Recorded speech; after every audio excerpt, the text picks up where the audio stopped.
সুপ্রিয় 2021 সালের এইচএসসি পরীক্ষার্থী, আজকের ক্লাসে স্বাগতম। আমি মুহিদ মুস্তারিক, জীববিজ্ঞানের শিক্ষক। প্রিয় এইচএসসি পরীক্ষার্থী, আজকে তোমাদেরকে আমি 2021 সালের জীববিজ্ঞান বিষয়ের এইচএসসি পরীক্ষার সংক্ষিপ্ত সিলেবাস নিয়ে আলোচনা করব। প্রিয় শিক্ষার্থীরা, তোমরা ইতিমধ্যেই জেনে গেছো 2021 সালের ফেব্রুয়ারি মাসের 4 তারিখে শিক্ষা মন্ত্রণালয় থেকে তোমাদের কিন্তু সংশোধিত পুনর্বিন্যাসকৃত পাঠ্যসূচি প্রকাশ করা হয়েছে। তো দীর্ঘদিন তোমরা প্রায় 1 বছর তোমরা যেহেতু ক্লাস করোনি, সেহেতু তোমাদের একটা মানসিক ভীতি ছিল যে এবার এসএসসি পরীক্ষা হবে কিনা, যেহেতু গতবার হয়নি। আর এসএসসি পরীক্ষা হলেও সেটা কোন ফরম্যাটে অনুষ্ঠিত হবে, যেহেতু তোমরা প্রায় 1 বছর ক্লাস পাওনি, তাহলে কি পূর্ণ বইয়ের উপর পরীক্ষা হবে নাকি সিলেবাস শর্টকাট করা হবে? তো 2021 সালের ফেব্রুয়ারি মাসের 4 তারিখে তোমাদের কিন্তু এই ভীতি কেটে গেছে। তোমরা জানো এর কয়েকদিন আগে আরেকটি সিলেবাস দেওয়া হয়েছিল, সেটি প্রত্যাহার করে নেওয়া হয়েছে তোমাদের সুবিধার কথা ভেবে। যদিও তোমরা নবম শ্রেণীতে তোমাদের সিলেবাসের প্রায় 60% সম্পন্ন করে ফেলেছিলে, বাকি ক্লাস 10-এ তোমরা যদিও ক্লাস করতে পারোনি, কিন্তু সামনে হয়তো তোমাদের আরও 3-4 মাস ক্লাস হবে, সেরকম একটা প্রোগ্রাম হাতে নেওয়া হয়েছে।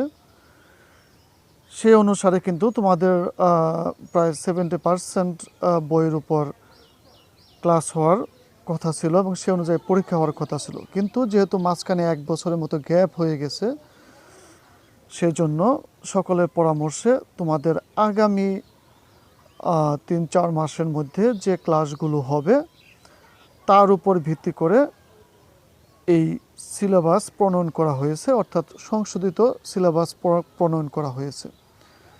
এবং এখানে আমরা দেখতে পাচ্ছি প্রায় 50% বা তার চেয়েও কম সিলেবাস অন্তর্ভুক্ত করা হয়েছে 2021 সালের এইচএসসি পরীক্ষার জন্য, যা তোমাদের জন্য একটি সুখবর বটে। যেহেতু তোমরা একটা মানসিক পেরেশানির মধ্যে ছিলে, সেজন্যই তোমাদের দুশ্চিন্তা লাঘব করার জন্যই সিলেবাস সংক্ষিপ্ত করা হয়েছে। এছাড়া ফিজিক্যালি ক্লাস সম্ভব হয়নি, যদিও তোমরা টিভি অনলাইনে বিভিন্নভাবে ক্লাস পেয়েছো, তারপরেও তোমাদের ফেভারে এই সিলেবাস করা হয়েছে তোমাদের পরীক্ষায় ভালো করার জন্য। তো যেটাই হোক, সিলেবাস যতটুকুই হোক, এর উপর তোমরা যদি 100% প্রিপারেশন নিতে পারো, অর্থাৎ সিলেবাস যদি 50% হয়ে থাকে, এই 50%-এর উপর তোমরা যদি 100% সিলেবাস প্রিপারেশন নাও, তাহলে কিন্তু তোমরা ভালো রেজাল্ট করতে পারবে, তোমাদের কাঙ্ক্ষিত রেজাল্ট করতে পারবে। তো এখন কথা হলো তোমরা কিভাবে সিলেবাসটা ফলো করব। তো আমরা জীববিজ্ঞান সিলেবাসটা একটু দেখি কিভাবে এটি আছে, এর জন্য কি করা উচিত। জীববিজ্ঞান বিষয়কোড 138। আমরা প্রথমেই দেখি মোট কয়টি চ্যাপ্টার রয়েছে আমাদের জীববিজ্ঞান বিষয়। তো এখানে পুনর্বিন্যাসকৃত সিলেবাসে অধ্যায়গুলো রয়েছে। প্রথমেই রয়েছে দ্বিতীয় অধ্যায় জীবকোষ ও টিস্যু, এরপরে রয়েছে চতুর্থ অধ্যায় জীবনী শক্তি,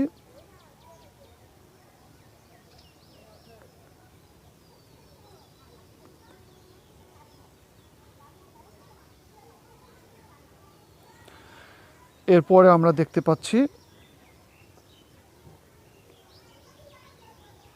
একাদশ অধ্যায় অর্থাৎ জীবের প্রজনন,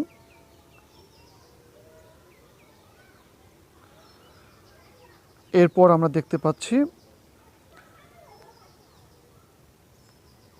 দ্বাদশ অধ্যায় জীবের বংশগতি ও বিবর্তন।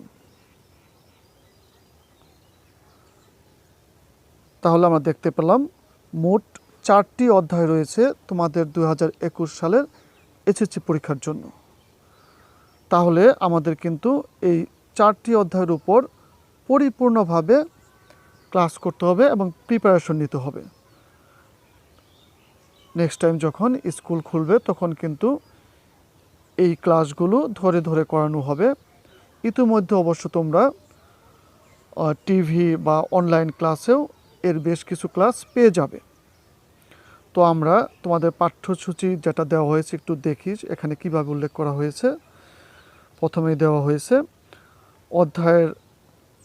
অধ্যায়ের শিরোনাম, পাঠ্যপুস্তকে উল্লেখিত শিক্ষণফল, বিষয়বস্তু, প্রয়োজনীয় ক্লাস সংখ্যা, ক্লাসের ক্রম, মন্তব্য। এখানে খেয়াল করো তোমাদের পূর্ণ নাম্বার কিন্তু 100ই থাকছে, অর্থাৎ জীববিজ্ঞান বিষয়কোড 138-এর জন্য তোমাদের 100 নম্বর থাকছে। আগে পূর্ণ সিলেবাসের উপর যেমন তোমাদের 100 নম্বর থাকতো, এবার কিন্তু প্রায় অর্ধ সিলেবাসের উপরও তোমাদের এই 100 নম্বরই থাকবে।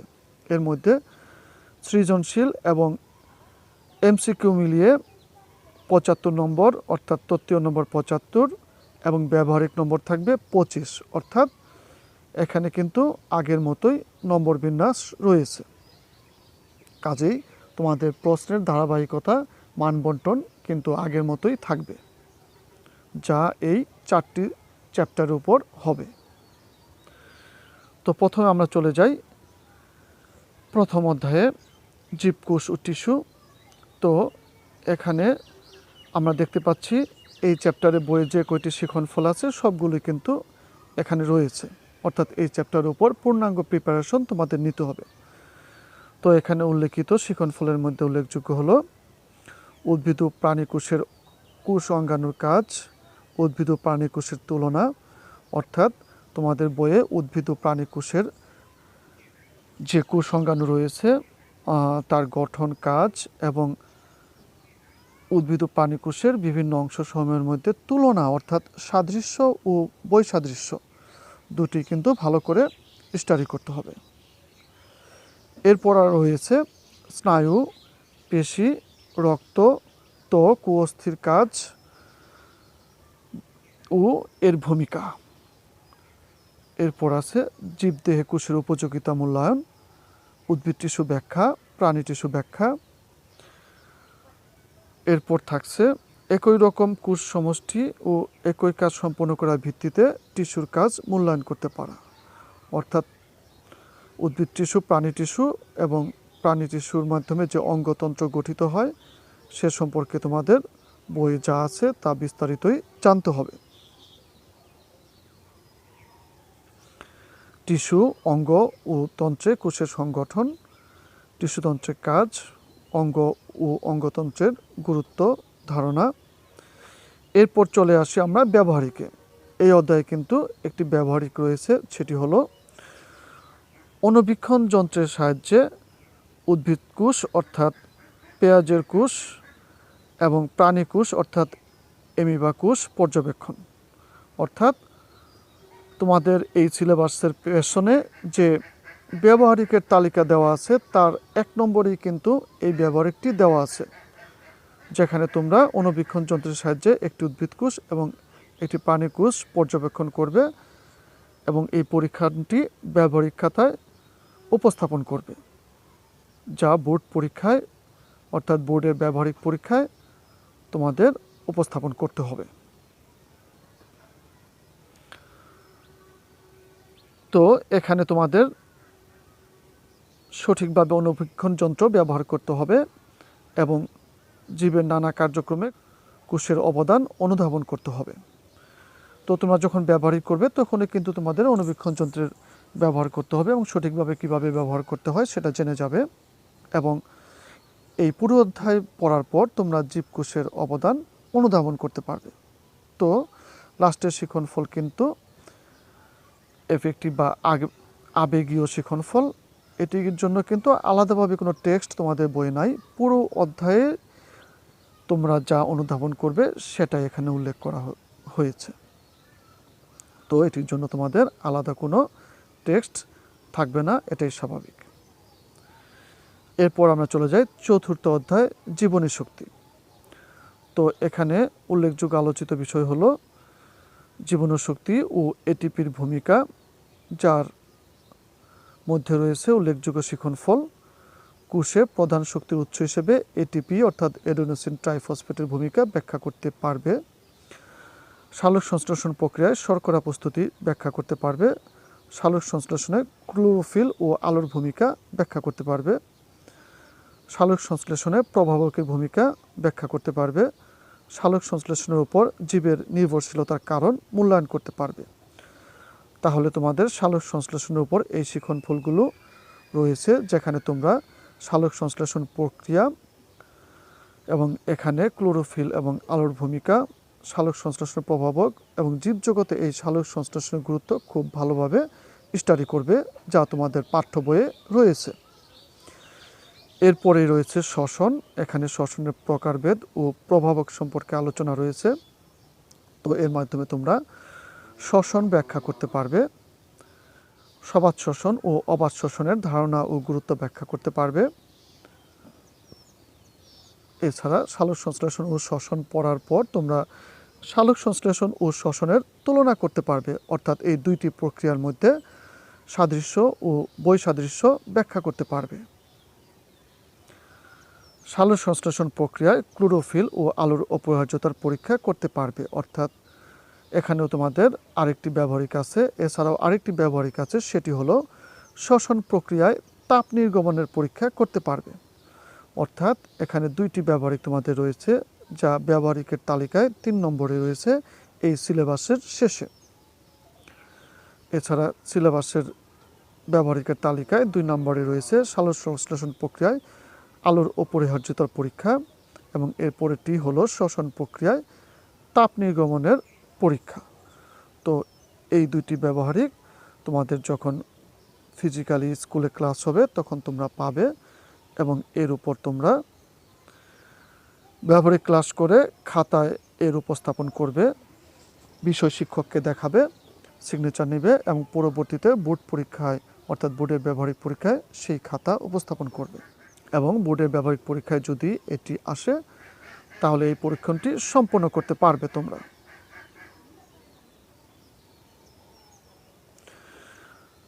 এরপরে যে দুটি শিখনফল, সেটি হলো জীবের খাদ্য প্রস্তুতে উদ্ভিদের অবদান উপলব্ধি করতে পারবে এবং উদ্ভিদের প্রতি সংবেদনশীল আচরণ করতে শিখবে। অর্থাৎ এই পুরো অধ্যায়টি পাঠ করে তোমরা উদ্ভিদের অবদান উপলব্ধি করতে পারবে এবং উদ্ভিদের প্রতি তোমাদের আচরণ কী হবে সেটাও শিখে যাবে। অর্থাৎ এর জন্য কোনো আলাদা টেক্সট তোমাদের বই থাকবে না, পুরো অধ্যায়টি পড়েই তোমরা এটি উপলব্ধি করতে পারবে। এটি একটি আবেগীয় শিখনফল।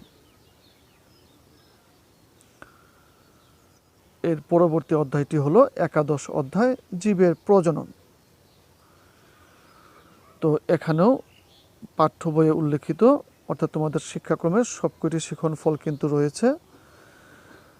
তো এই সবগুলো শিখনফলই তোমাদের ভালো করে পড়তে হবে, যেহেতু অনেক অধ্যায় কমে গেছে। যে কয়টি অধ্যায় আছে এবং এর যে কয়টি শিখনফল আছে তোমরা খুব ভালোভাবে স্টাডি করবে। এখানে বিষয়বস্তুর মধ্যে প্রথমেই আছে জীবের প্রজননের ধারণা ও গুরুত্ব, উদ্ভিদের প্রজনন, যেখানে রয়েছে অঙ্গজ প্রজনন অঙ্গ, ফুল, পরাগায়ন ও নিষেক। তো এর মাধ্যমে তোমরা জীবের প্রজননের ধারণা ও গুরুত্ব ব্যাখ্যা করতে পারবে। প্রজনন অঙ্গ হিসেবে ফুলের কাজ বর্ণনা করতে পারবে। সপুষ্পক উদ্ভিদের জীবনচক্রের সাহায্যে উদ্ভিদের যৌন প্রজনন ব্যাখ্যা করতে পারবে। প্রাণীর অযৌন ও যৌন প্রজনন ব্যাখ্যা করতে পারবে। প্রজননের প্রকৃতি ব্যাখ্যা করতে পারবে। তো এই প্রজননের পরেই চলে আসছে নিষেক। এক্ষেত্রে তোমরা বহির্নিষেক ও অন্তঃনিষেকের পার্থক্য করতে পারবে এবং ব্লক চিত্রের সাহায্যে মানব প্রজননের ধাপসমূহ বর্ণনা করতে পারবে। প্রজনন কার্যক্রমে হরমোনের ভূমিকা ব্যাখ্যা করতে পারবে। মানব ভ্রূণের বিকাশ ব্যাখ্যা করতে পারবে। মানবদেহে এইডসের সংক্রমণের কারণ, প্রতিরোধ ও প্রতিকার ব্যাখ্যা করতে পারবে। দেহের প্রতিরোধ ব্যবস্থার উপর এইডসের ক্রিয়া ব্যাখ্যা করতে পারবে। এইডস প্রতিরোধে পুস্টার লিফলেট অঙ্কন করে সচেতনতা বৃদ্ধি করতে পারবে। এইডস রোগীদের প্রতি সহানুভূতিশীল আচরণ প্রদর্শন করবে। অর্থাৎ পুরো চ্যাপ্টার পরে তোমরা এইডস সম্পর্কে জেনে এইডস রোগীদের প্রতি সহানুভূতিশীল হবে। তো এই লাস্টের শিক্ষণফলটি কিন্তু তোমাদের আবেগীয় শিক্ষণফল, অর্থাৎ পুরো চ্যাপ্টারের উপর স্টাডি করে তোমাদের এই আবেগটি অর্জন হবে। এর উপর তোমাদের বইয়ে কোনো টেস্ট নেই, তোমাদের এটি অর্জনের বিষয়। তো এখানে আমরা দেখেছি বিষয়বস্তু পরাগায়ন নিষেক, এরপরে রয়েছে মানব প্রজননে হরমোনের ভূমিকা, যেখানে মানব ভ্রূণের বিকাশ সম্পর্কে আলোচনা করা হয়েছে এবং প্রজনন সংক্রান্ত রোগের মধ্যে এইডস রোগ সম্পর্কে আলোচনা করা হয়েছে। আমরা লক্ষ্য করি এই অংশে কিন্তু একটি ব্যবহারিক অর্থাৎ প্র্যাকটিক্যাল রয়েছে। তো তোমাদের যখন বিদ্যালয়ে ক্লাস হবে তখন কিন্তু এই ব্যবহারিকটি করতে হবে, যা তোমাদের এই সিলেবাসের তালিকার 4 নম্বরে উল্লেখ রয়েছে। এটি হলো আদর্শ ফুলের বিভিন্ন স্তবক পর্যবেক্ষণ, এবং এক্ষেত্রে তোমরা আদর্শ ফুল পর্যবেক্ষণ করবে, বিভিন্ন স্তবক দেখবে, সেটি চিত্রেও আঁকবে, প্র্যাকটিক্যাল খাতায় উপস্থাপন করবে এবং বিষয় শিক্ষকের সিগনেচার নিবে এবং বোর্ড পরীক্ষায় সেটি উপস্থাপন করবে। তো আমরা চলে যাই এর পরের চ্যাপ্টার, অর্থাৎ সর্বশেষ চ্যাপ্টার, সেটি হলো দ্বাদশ অধ্যায়, যা তোমাদের এই সিলেবাসের সর্বশেষ চ্যাপ্টার। দ্বাদশ অধ্যায় হলো জীবের বংশগতি ও বিবর্তন। এর অধ্যায়ের শিক্ষণফলগুলো হলো বংশগতির ধারণা ব্যাখ্যা করতে পারবে, বংশ পরস্পরায় চারিত্রিক বৈশিষ্ট্য বহনকারী উপাদানসমূহ সম্পর্কে বর্ণনা করতে পারবে। অর্থাৎ এখানে বংশগতীয় বস্তু ক্রোমোজোম সম্পর্কে তোমরা স্টাডি করবে এবং ক্রোমোজোমের মধ্যে রয়েছে ডিএনএ, এছাড়াও আছে আরএনএ জিন, এ সম্পর্কে তোমরা পাঠ করবে, যার শিক্ষণফলগুলো হলো চারিত্রিক বৈশিষ্ট্য, বংশ পরস্পরায় স্থানান্তর ব্যাখ্যা করতে পারবে, ডিএনএর প্রতিরূপ ব্যাখ্যা করতে পারবে, বংশগতির তথ্য স্থানান্তরে ডিএনএর ভূমিকা ব্যাখ্যা করতে পারবে, ডিএনএ টেস্টের প্রয়োজনীয়তা ব্যাখ্যা করতে পারবে, লিঙ্গ নির্ধারণে পুরুষের ভূমিকা ব্যাখ্যা করতে পারবে। এর বিষয়বস্তু হলো মানুষের লিঙ্গ নির্ধারণ। এরপরে রয়েছে জেনেটিক ডিজঅর্ডারের কারণ ও ফলাফল ব্যাখ্যা করতে পারবে, এবং এই শিক্ষণফলের আন্ডারে যে বিষয়বস্তু রয়েছে সেগুলো হলো বর্ণান্ধতা ও থ্যালাসেমিয়া। তো তোমাদের বইয়ে এ সম্পর্কে আলোচনা রয়েছে এবং সেটি তোমরা ভালো করে স্টাডি করবে। এরপরে বিষয়বস্তুটি হলো জৈব বিবর্তন তত্ত্ব। এখানকার শিক্ষণফলগুলো হলো বিবর্তনের ধারণা ব্যাখ্যা করতে পারবে, বিবর্তনের প্রাকৃতিক নির্বাচন মতবাদ বর্ণনা করতে পারবে, যা তোমাদের বইয়ে উল্লেখ করা আছে, প্রজাতির টিকে থাকায় বিবর্তনের গুরুত্ব বিশ্লেষণ করতে পারবে, মা বাবার সাথে সাদৃশ্য ও বৈসাদৃশ্যমূলক বৈশিষ্ট্য নির্ণয় করতে পারবে, আমাদের জীবনে ডিএনএ টেস্টের অবদান উপলব্ধি করতে পারবে। প্রিয় শিক্ষার্থী, তাহলে সর্বশেষ যে শিক্ষণফলটি রয়েছে, আমাদের জীবনে ডিএনএ টেস্টের অবদান উপলব্ধি করতে পারবে, তাহলে কিন্তু এইটি তোমরা এই চ্যাপ্টারের ডিএনএর অবদান পাঠ করে উপলব্ধি করবে। এ সম্পর্কে কোনো আলাদা টেক্সট কিন্তু তোমাদের বইয়ে নেই এবং এ সম্পর্কে আলাদাভাবে কোনো আলোচনাও থাকবে না। এটা তোমাদের উপলব্ধির ব্যাপার, অর্থাৎ এটি হলো আবেগীয় শিক্ষণফল। তাহলে তোমাদের এখানে কিন্তু জৈব বিবর্তনের তত্ত্ব এবং এর আন্ডারে রয়েছে জীবনের আবির্ভাব, ডারউইনের মতবাদ এবং প্রজাতি টিকে থাকায় বিবর্তনের গুরুত্ব। এই বিষয়গুলো তোমরা খুব ভালোভাবে পড়বে। তাহলে আমরা দেখলাম টোটাল সংক্ষিপ্ত সিলেবাসে তোমাদের 30টি ক্লাস রয়েছে এবং এখানে তত্ত্বীয় ক্লাসের সাথে সাথে যে ব্যবহারিক রয়েছে সেগুলোও তোমরা করে ফেলবে যখন তোমাদের ক্লাস হবে, এবং তার সাথে সাথে ব্যবহারিক খাতাটিও রেডি করতে হবে। তো তোমাদের মোট ব্যবহারিকের তালিকায় এই সংক্ষিপ্ত সিলেবাসে 4টি বিষয়বস্তু রয়েছে। 1 নম্বরে হলো অণুবীক্ষণ যন্ত্রের সাহায্যে উদ্ভিদ কোষ অর্থাৎ পেঁয়াজের কোষ ও প্রাণী কোষ অর্থাৎ এমিবা পর্যবেক্ষণ। 2 নম্বর সালোক সংশ্লেষণ প্রক্রিয়ায় আলুর অপরিহার্যতার পরীক্ষা। 3 নম্বর শ্বসন প্রক্রিয়ায় তাপ নির্গমনের পরীক্ষা। 4 নম্বর আদর্শ ফুলের বিভিন্ন স্তবক পর্যবেক্ষণ। তাহলে তোমাদের যখন স্কুল খুলবে, ব্যবহারিক ক্লাস হবে, তখন এই 4টি ব্যবহারিক সম্পন্ন করে শিক্ষকের সহায়তায় সেটা অর্থাৎ ব্যবহারিক খাতায় উপস্থাপন করবে। আশা করি এভাবে তোমরা ব্যবহারিকের জন্য প্রস্তুত হতে পারবে। আর ব্যবহারিক এবং তত্ত্বীয় অংশের মান বন্টন আগের মতোই থাকবে এবং প্রশ্নের ধারাও পূর্বের মতোই থাকবে। আশা করি পুরো বিষয়টি তোমরা বুঝতে পেরেছো। তোমরা সুন্দর পরীক্ষা দাও এবং এই সংক্ষিপ্ত সিলেবাসের সার্থক প্রয়োগ ঘটাও তোমাদের পরীক্ষায় এবং ভালো রেজাল্ট করো, এই কামনা করে আজকের লেকচার এখানে শেষ করছি। সবাই ভালো থাকো, সুস্থ থাকো। খুদা হাফেজ।